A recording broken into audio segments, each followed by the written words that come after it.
All right, let's get right into it. Today we're talking about something called the business environment.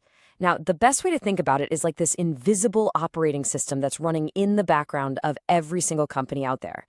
It doesn't matter if you're a tiny coffee shop or a massive tech giant. This system, it sets the rules of the game. And if you don't understand it, you'll never understand why some businesses win big and, well, why others just don't make it. I mean, you've seen this happen, right? A huge company, a name everyone knows, a brand that seems totally unstoppable.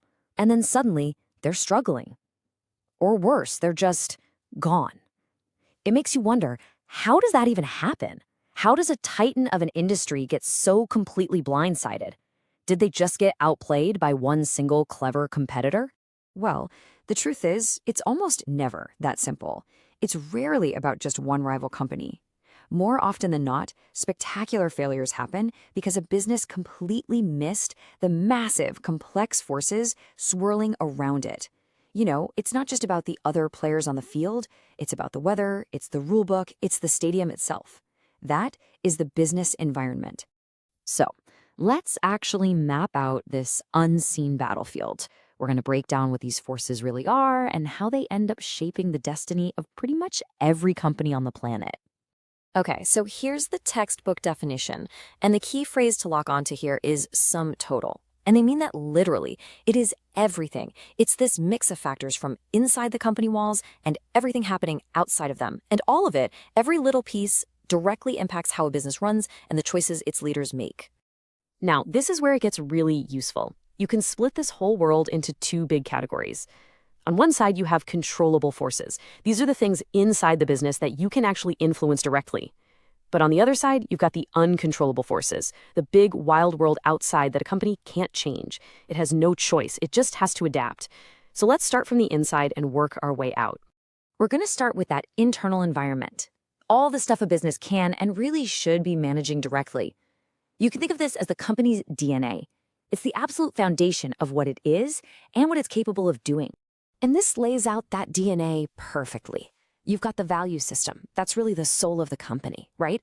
The mission. That's its North Star, where it's trying to go. Then you've got the nuts and bolts, the management structure, the people and all their skills. And of course, the actual stuff, the buildings, the tech, the money in the bank. These are all things a company can actively build and shape. All right, now let's take one step outside the company's front door. We're zooming out just a little bit to what's called the microenvironment.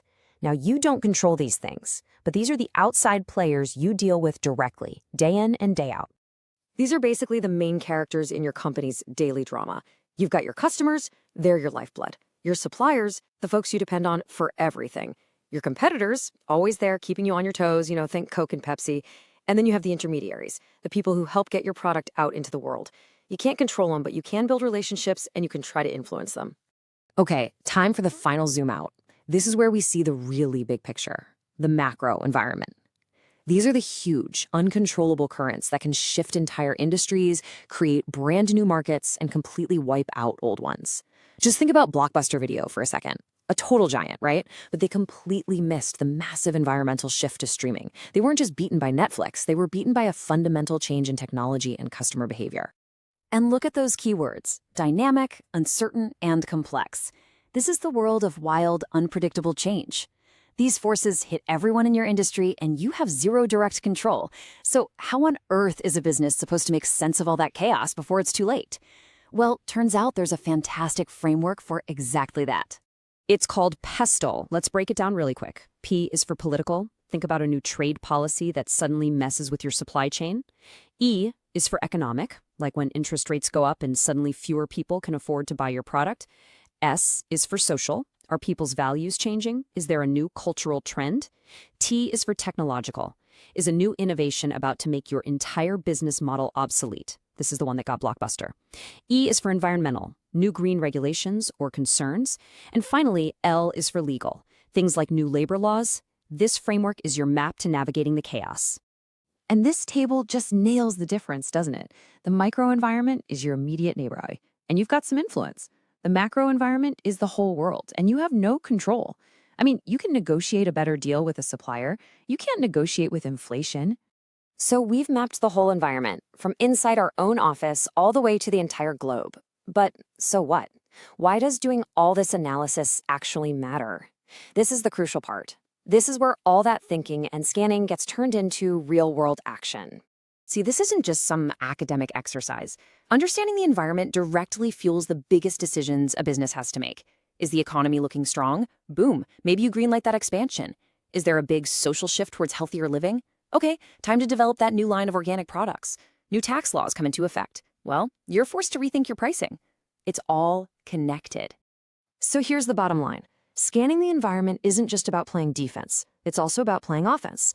It lets a smart company spot an opportunity before anyone else does and grab that all-important first-mover advantage. And at the same time, it acts as an early warning system for threats coming over the horizon, which gives you precious time to adapt and survive.